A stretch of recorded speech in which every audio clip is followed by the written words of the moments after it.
What's going on, guys? JSGC here, and we are here for the Manchester City away match preview at Goodison Park for the match against Everton. This is our game in hand. We're not going to be playing on the 24th or 23rd, 24th of February because we're in the Carabao Cup final. So our match with Everton, which was scheduled for the 23rd, has now been postponed, and it's been brought forward to now. Apparently Everton and Manchester City didn't really want it then, but it's kind of a date that's available because you're not allowed to play when there's Champions League games. So rather than putting it further into the season, they've decided to make it earlier, which is good for us now because it allows us, even though we're playing 3 times in 7 days, which is our second game now in the space, I think, of 3 or 4 days, it allows us now to be able to focus onto this game and keep our players focused and moving forward, and plus also it gives us all something to look forward to, and plus it gives us that added bonus that we know that Liverpool dropped points yesterday against West Ham. We know that they're 3 points clear of us. We know that if we can win, we've got a better goal difference than them, that we're going to go top at least momentarily until the weekend when Liverpool play first before us. But we know if we can win our next couple of games, and Liverpool's going to be under so much pressure, it's going to be unreal. They're facing a fight to try and reclaim top spot, and so whilst both clubs didn't really want this game, it's a good time to be having this game. You get where I'm coming from. So we're going to have a look at our oppositions, Everton. First up, Marco Silva, their manager. He's under a lot of pressure, and I mean a lot of pressure in this game. I was worried he might be sacked before the game and it might give Everton a little boost. It doesn't look like that's going to be the case. I'm not sure if he's going to be sacked after this game or whether they're going to give him until the weekend and see where they go from there. But the form of Everton and how they're playing, not too brilliant. 1 win out of 4 in all competitions. They're out of all the competitions. They've lost to Millwall in the FA Cup. They weren't showing a lot of fight, they weren't showing a lot of desire, they're struggling, they're trying to chase a Europa League place in 7th place, currently sitting I think 5 points behind, they're 9th in the league, really struggling. They lost against Wolves in the last game at home, where they played really poorly, 3-1. It's going to be very difficult for them now to be able to reclaim that Europa League spot and get towards 7th there. But it's a good time to be facing Man City is what they'll think. Not so much because of the form, but more because it's a chance where Everton aren't expected to pick up any points, so it'll allow them to play with no pressure. Whereas if you're placing a 6-pointer against Wolves, winner takes all, there's a lot of pressure in that game, whereas Everton, they're not expected to pick up any points, they're not even expected to put up a fight. I've seen some people saying that. I think that's ludicrous, by the way, but they're not expecting anything, and so it's a chance for them to express themselves and show what they can do. Just having a look at some Everton's team, it's a very good team, and in my opinion it should be doing a lot better. Marco Silva, I think, is a good manager, he's a nice attacking manager. However, you've got to have that period where you're capable of being able to defend. If you've not got the squad full of attackers or the quality there, you need to be able to at least be able to defend properly, and that's where Everton's really struggled this season, being far too open, allowing far too much space. And if they're going against us, playing like that, we're going to find so much space getting in and around their back four. They're going to have a field day, basically, and that's why some fans are fearing getting battered in this game, saying that if they play like they did against Wolves, where Wolves put 3 past them, what are Man City going to do? They're going to make it 4, 5 or 6, and Everton aren't going to want to get battered. I know some fans of Everton, it's kind of like a win-win situation for them. They know that if they play well and pick up a good result here, then it's a great bonus for them. That's their win, and also if Manchester City end up winning this game, they know that then we're going to go over their arch nemesis, Liverpool, and putting more pressure on them, as I'm sure Everton fans don't want Liverpool to win this game. However, I think it's very important that no one focuses on that, and in fact just focus on the game itself and the game at hand, and see where we end up from there. Everton are going to want to keep this nice and tight, nice and compact. They're going to want to stay in this game. Obviously, we've seen Everton beat Manchester City before. They've beaten Pep. They battered Pep just a couple of seasons ago, and then last season Pep came back and showed what Manchester City can do, and Everton were far too open that day. We had a field day, and players like Leroy Sané and Gabriel Jesus could have a field day again if they don't defend properly.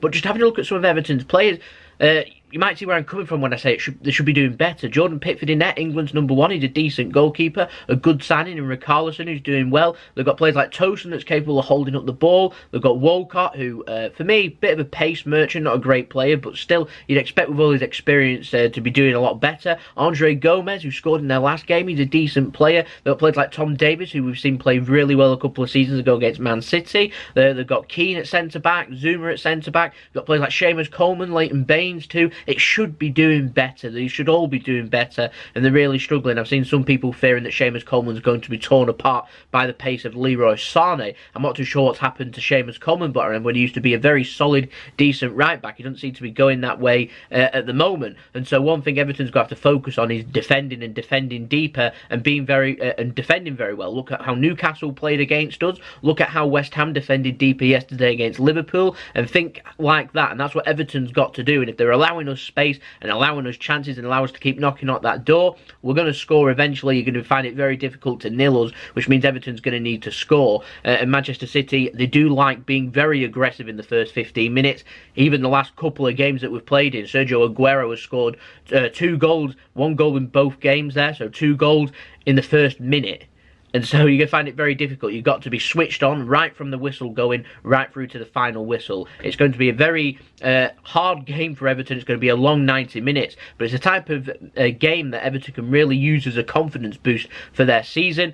Everton are the type of team to go and beat us, though, in this game, then at the weekend lose, and then you're back to square one again. And so they're going to find it very difficult. I'm hoping that we're going to use the added motivation of knowing that we go top if we win this game. We can use that as our motivation. I'm hopeful that we can come out on top. It's very important that we do get 2 goals clear in this game. I don't want to be keeping Everton in and around this game.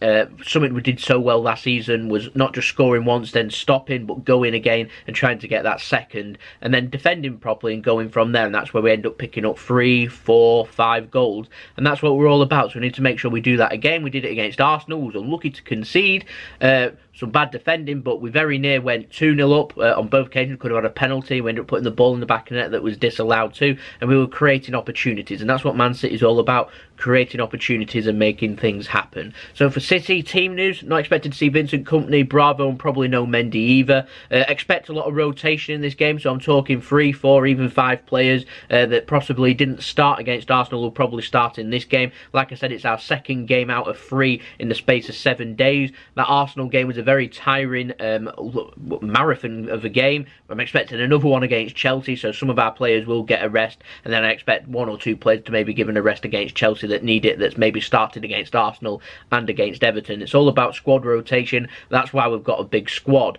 I'm not too sure, but I'd like to have seen Fernandinho have a rest, but he's not going to get a rest. We didn't sign a defensive midfielder, and this would have been perfect to have had an alternative to Fernandinho that we've not got. He's getting no younger, and he's going to end up playing 3 times in 7 days in a high intense games. And this is just as difficult as Arsenal and Chelsea at home. That's in an away match against Everton. So we need to be clinical. I'm talking Leroy Sané, Bernardo Silva, Gabriel Jesus, doing their thing, making sure they're linking up well, making things happen. I'm expecting possibly to see Riyad Mahrez in this game in place for Raheem Sterling. Raheem Sterling started in the last game, and he'll probably start against Chelsea, so we might see Riyad Mahrez return to this game. It's all starting to add up, and we need to make sure it's linking up well. We've seen this team play numerous times in the cup games, scoring 9 past Burton, scoring 7 past Rotherham, scoring 5 past Burnley. These are good teams, but they're all at home. We're away from home. They need to make sure they can make it link up well, so we'll have a mixture of rotated and first team players. It might look a little bit disjointed, but I'm confident if they can hit the ground running and be aggressive and play like I know we can, then we can make it work and win this game. I'll take any win, though, let's be fair. I'm expecting this to be nice and narrow too. Now for Liverpool, like I said, they've dropped points yesterday, so it's given us an added incentive to win this game if we didn't need one already. Liverpool, they've got Bournemouth at home. That's a game that you'd expect to be straightforward, but if we win this game, pressure does funny things to a team, and like I said, Liverpool are picking up a couple of injuries, could find that game very difficult, and it's a game that will become a must-win game for them. And looking further ahead, we've got Chelsea, and we know that Liverpool playing this weekend against Bournemouth. The next time they get to play and make up for them points, if we can pick up a couple of big wins here away at Everton and at home against Chelsea, they're going to need a result at Old Trafford against an informed Manchester United team, and it's very difficult. Now, expect this to be quite narrow, quite close, nip and tuck. I'm hoping that we can come away. Like I said, any win will do me. I'll take a 1-0 or a 2-1. I'll take anything, to be honest with you, as long as it's 3 points. So yeah, I'm going to go for a 2-1 Manchester City win. I think we've got enough quality about us to win this game. I reckon we'll probably concede. We'll have a little bit of a makeshift defence, and I reckon Everton won't want to sit down and take it. I imagine that Everton will want to keep this quite close. I don't imagine this will be a fluent, brilliant game that's easy on the eye. I imagine it'll be hard fought, and I'm hoping that when the going gets tough, that we get going and really give it to Everton and end up picking up the 3 points. Liverpool are battling away, they're picking up points, but they're only picking up a point, whereas I'm hoping that we can battle away. Something we were so good at last season was scraping, not from getting draws, but turning them draws into wins, and that is ultimately what I think will decide this Premier League title, and this is a game where I hope that we can do that. So I'm going for 2-1 Manchester City. Let me know your score prediction in the comments below. I'm going to pop up my team prediction now. Like I said, I'm expecting some rotation. Gone for Edison in goal, Danilo to go in at right back to give Kyle Walker a rest. He started in the last game. Stones and Otamendi, so Laporte getting a rest. Gone for Delph at left back because he's not played in a while, and we've not had Benjamin Mendy unfortunately available for us just yet. Gone for Fernandinho, Gundogan to go in. Kevin De Bruyne looks like he needed a rest. It looked like he was pulling up with cramp at the end of the Arsenal game, so there's no need for Kevin De Bruyne, who's just returning back from long-term injury, to be playing too many games at once. Plus, he seems to like playing Chelsea last year, so I'd let De Bruyne be unleashed for that. I'd go with Gundogan. Had a good game when coming on as well for Manchester City for us against Arsenal. Gone for Bernardo Silva, Mahrez, Sane and Gabriel Jesus. Aguero scored a hat-trick in his last game, but Gabriel Jesus does like Goodison Park, and it's a chance to give Sergio Aguero a little rest and let him be unleashed again for that match against Chelsea, because again,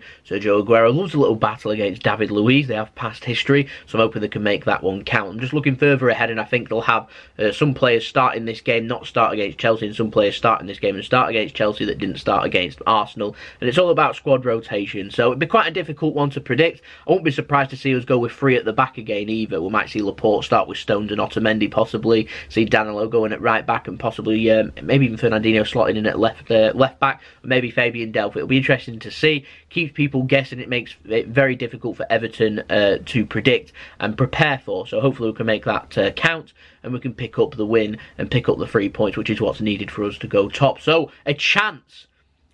We need to make this count. We really do. It's a good opportunity. Please, boys, don't blow it. So there we go. That's been the match preview. I hope you enjoyed the video. If you did enjoy the video, make sure you leave a big thumbs up so I know that you enjoyed the video. Let me know your thoughts, your score and team prediction in the comments below. Make sure you subscribe, press the red button and press the bell to put your push notifications on. And also don't forget to go and check out my social media links, my Twitter and Instagram in the description below. If you want to go and check me out and follow me on there, you can go check out JSGC vlogs. I do some vlogs occasionally. You can go check out my channel to that'll be left at the end of the video if you want to go and check that out, along with my brother's partner channel Mixed, doing mixology drinks, which I sometimes feature in too. So there we go. That's been the video. Hope you enjoyed the video, and I'll see you all again for the match analysis, which will be up probably Thursday morning after the game, and hopefully, fingers crossed, we'll have 3 points. So I'll see you then, Blue. So it's been JSGC. Hope you'll have a wonderful rest of your day. Peace. Ciao for now.